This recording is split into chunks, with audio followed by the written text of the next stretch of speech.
Je vous prie d'accueillir Mathias Ogoya. Chaud. Déjà.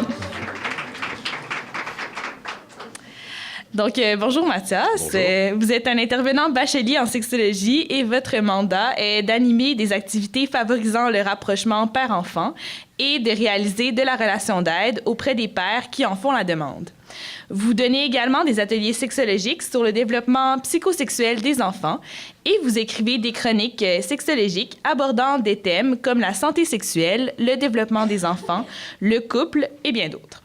Finalement, vous assurez une veille sexologique dans votre domaine et vous êtes la personne ressource pour toutes les questions qui concernent la sexualité. C'est ça.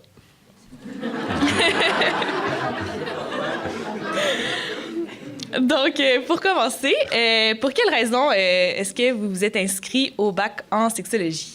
Alors, au risque d'être redondant, c'est pour tout le monde la même histoire, hein. J'avais un intérêt pour la sexualité vraiment prépondérant et supérieur à la moyenne, je dirais, quand j'étais plus jeune. Et en fait, j'ai un parcours atypique. J'ai fait un bac en bio en France. J'ai travaillé dans l'agriculture, je travaillais dans les pesticides. Je testais des pesticides dans les champs, en fait. Et il y a eu comme une combinaison de différents facteurs qui m'ont amené à arriver en sexo. Le fait que j'en avais marre de ma job. J'étais parti en agriculture pour sauver la planète et puis je me retrouvais à tester des pesticides. Donc voilà, j'avais envie de changer. Et j'avais, à l'époque, la blonde que j'avais faisait une baisse de désir. Puis je savais pas comment gérer ça. Puis je me rendais compte que c'était comme la sexualité, c'était quelque chose de vraiment très particulier, qui est très important dans le couple et que moi j'avais besoin d'adresser personnellement, là. Un peu comme Patricia ou Audrey, moi je lisais tous les magazines psycho, j'allais direct à la partie sexo, courrier des lecteurs et les trucs comme ça. Et un beau jour justement, j'avais un psychologie magazine spécial sexualité, puis avec des réponses de sexologues, je me suis dit, regarde, je vais regarder les questions, je vais faire les réponses dans ma tête, et je vais regarder ce que la sexologue a répondu. Et en fait, toutes les questions, là, je répondais quasiment la même affaire. Et puis je me suis dit, je serais peut-être un bon sexologue dans le fond. Mais en France, ça n'existe pas, là. Sexologue, qu'est-ce que c'est ça? Rien du tout, là. Il n'y a pas de boulot, il y a pas de sexologie en France, hein. Donc, je me suis renseigné. J'ai trouvé que l'épicentre de la sexologie au niveau mondial, c'était Montréal. Ça tombait bien parce que j'ai toujours été fasciné par le Québec et Montréal. Alors, voilà, je me suis ramassé baccalauréat sexologue. Quand même, hein? Ça a été un gros voyage pour arriver ici. Est-ce que ça a été facile pour vous de trouver un stage en sexologie durant votre parcours?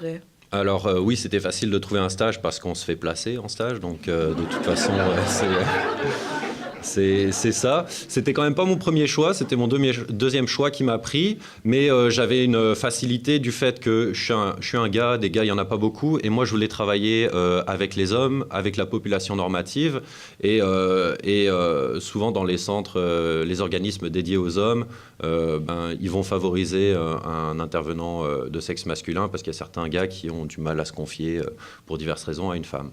Donc en fait, j'ai eu beaucoup de chance et j'ai été pris en stage. Mon deuxième choix, c'était ça. Qui était? Coopère Rosemont, en fait, là où je travaille, c'est ça. OK. Donc j'ai été embauché par la suite. Donc votre premier emploi en lien avec la sexologie, ça a été dans votre milieu de stage? Alors en vrai, mon premier emploi en lien avec la sexologie, c'est quand j'étais assistant de recherche pour Marie-Aude Boilard, quand j'étais encore aux études, où j'ai fait du travail d'assistant de recherche. On a essayé de développer un partenariat avec une université en Corse pour aller faire une étude là-bas. Ça n'a pas marché, malheureusement, mais en tout cas, faire la demande de subvention, des affaires comme ça. C'est là aussi que je me suis rendu compte que la maîtrise recherche, c'était pas pour moi. La recherche, fuck it. Courir après l'argent, c'est pas mon délire. Et puis, c'est ça, la recherche, quand même. Tu sais, donc non, pas de maîtrise recherche. Voilà. Mais j'aime beaucoup Marie-Aude quand même, hein, j'espère. Si elle voit cette vidéo, salut. Donc, c'est ça. Donc, comment est-ce que vous avez accédé à votre emploi actuel? Ça a été directement après votre stage? Oui, j'ai eu beaucoup de chance, en fait. Parce que j'ai un collègue qui partait en congé paternité à peu près au moment où se terminait mon stage. Donc, en fait, j'ai repris son poste j'ai repris son poste à lui. J'ai gardé ma petite touche sexo parce qu'en fait, je fais quand même une job d'intervenant. Là, c'est à peu près 35% de mon travail qui est du travail de sexologue. Le reste du temps, c'est j'organise, mettons, des soupers. Tous les jeudis soirs, on fait des soupers avec un groupe de papas, on cuisine ensemble. Donc, il n'y a rien de très sexologique là-dedans. Mais j'essaie de plugger de la sexo dedans, autant que possible. Après 2 verres de vin. Ouais, c'est ça. Alors, il faut aussi nommer le fait que quand même, je veux dire, au niveau des privilèges, je veux dire, tu sais, genre, je suis un homme blanc de 27 ans, en santé, éduqué, name it, là, je les ai toutes, là, tu sais. Fait que pour moi, ça a été vraiment facile de trouver de la job, là. Et c'est sûr que c'est quelque chose à prendre en considération de pourquoi j'ai eu autant de facilité à avoir cet emploi-là, quand même. Donc, une journée typique chez Coopère Rosemont, ça peut ressembler à quoi pour vous? Journée typique, ça serait, mettons, on va prendre le mardi, j'arrive le mardi, je fais mon rapport du samedi matin, parce que le samedi matin, on est dans un gymnase avec les papas et leurs enfants, puis ils jouent avec des cerceaux, des ballons, tout ça. Donc, je fais mon rapport, je fais les statistiques, je rentre les nouveaux membres dans notre système informatique et tout ça. Après, je vais faire du courriel pendant à peu près, ça va me prendre à peu près 2 heures, mon rapport, et mes stats et tout ça. Après, je vais faire des courriels pendant à peu près 1 heure, parce qu'on est tout le temps en formation, en rendez-vous, nanani, nanana, ça ne s'arrête pas. Là, il y a tout le temps des partenaires, enfin le communautaire, là, c'est du partenariat, là, vous allez vite le découvrir, là, vous allez en faire des partenariats et des réunions aussi. Donc, après, qu'est-ce qui se passe? Réunion, sûrement une réunion de coordination qui dure 3 heures, où on parle des projets, qu'est-ce qu'il faut faire, comment ça avance, etc. Et puis, je finis ma journée, mettons, avec un suivi individuel, avec un papa qui a un besoin particulier. Et puis après, je fais mon rapport de la rencontre individuelle. Ça prend à peu près 30 minutes. C'est ça, une journée typique, je dirais. OK.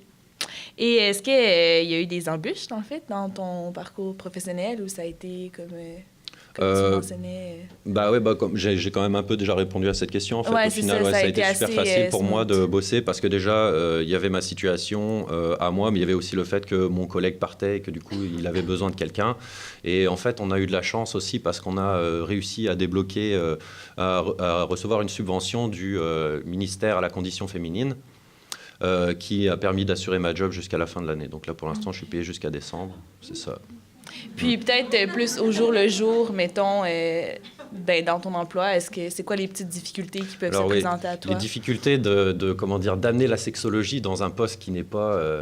parce que je suis intervenant spécialisé en sexologie. C'est comme ça que je le dis, parce que déjà, je n'ai pas payé l'ordre. Alors, je ne peux pas dire sexologue. Mais... des fois, c'est un peu limitant parce que moi, j'essaie d'en plugger tout le temps de la sexo, mais j'ai juste pas le temps de faire tout.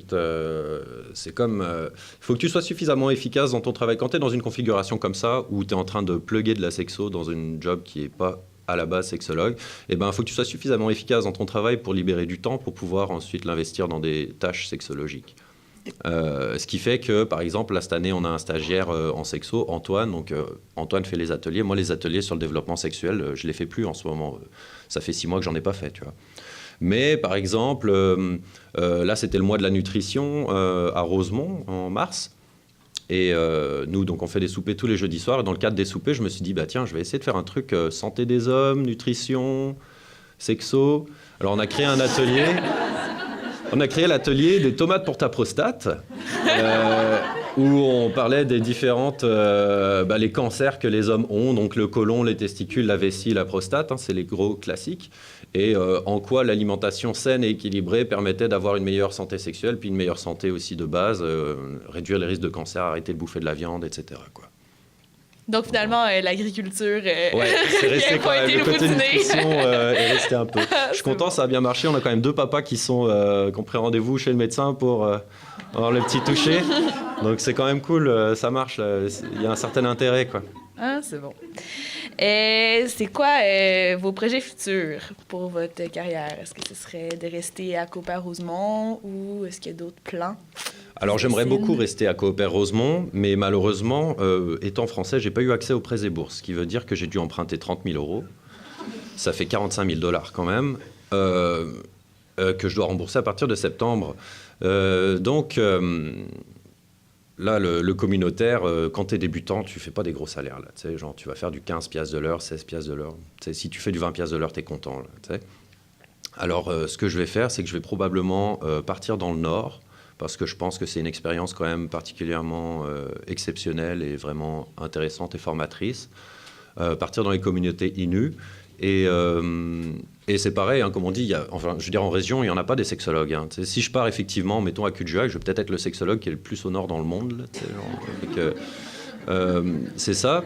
Et puis c'est payant. Donc mon objectif, ça serait de faire ça pendant une couple d'années, me faire de l'expérience là-bas en relation d'aide également, mettre du cash de côté pour payer mon emprunt et pour mettre de l'argent de côté pour pouvoir faire la maîtrise clinique et ensuite revenir ici pour faire la maîtrise clinique d'ici 3-4 ans. Wow, OK, quand même. Puis comment est-ce que tu as eu accès par curiosité à cette information-là sur travailler dans le Nord? Eh bien, c'est un hasard, mais c'est vrai que, comme disait Audrey, il faut le dire que tu es sexologue, là, dis que tu es sexologue un peu partout, là, et puis les gens, ça va popper dans leur tête, vont faire « Oh, mais machin, tout ça », et en fait, c'est un père qui fréquentait justement le gymnase le samedi matin, qui avait quitté le Nord parce qu'il a 2 filles qui commencent à être en âge d'aller à l'école, donc il veut pas les envoyer à l'école là-bas, parce que bon, c'est quand même un peu trash, hein, tu sais.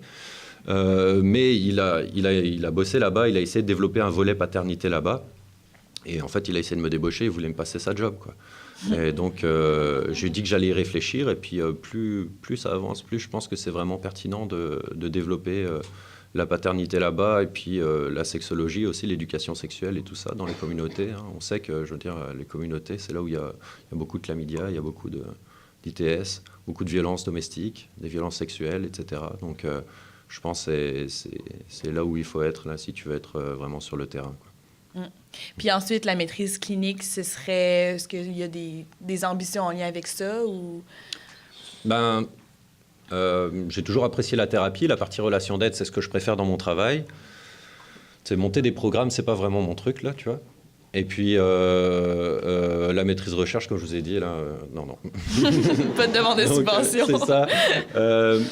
Mais oui, en soi, la maîtrise clinique, c'est pas forcément quelque chose de nécessaire, je pense. Et effectivement, on peut faire de la pratique privée sans trop de difficultés avec un bac.